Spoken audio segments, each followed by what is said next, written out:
పోయినమ్మా ఈరోజు డిన్నర్ కి ఏం ప్రిపేర్ చేస్తున్నావు? పప్పు చేస్తున్నా. నీకు జ్వరం వచ్చింది కదా, అందుకనే పప్పు చేస్తున్నా. ఈరోజు అంటే ఇన్ని రోజులు ముద్దపప్పు చేసేది మీరు, ఈరోజు కొంచెం వాటర్ చేసేదిగా. అంటే ఫీవర్ కోసం మా వదిన అన్ని అర్థం చేసుకుని చేస్తుంది మా కోసం. ఇట్లా చేస్తే భలే టేస్ట్ ఉంటది. అవును, బాగుంటది. ఇట్లా ఇందులో అప్పడం వేసుకుంటే ఇంకా బాగుంటది కదా.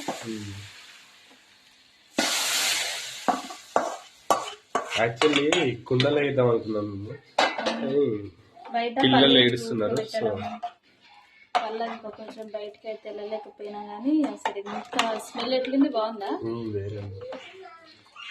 ఈరోజు మరి మీరేం స్పెషల్ చేసుకుంటారో కామెంట్ చేయండి ఫ్రెండ్స్. మాదైతే పప్పు, కందిపప్పు, టమాటా, నాటు టమాటా, అది ఫుల్గా ఉంటుంది, బాగుంటుంది టేస్ట్. మరి అందరైతే లైక్ చేయండి, సబ్స్క్రైబ్ చేసుకోండి కొత్తగా చూస్తున్న వాళ్ళైతే.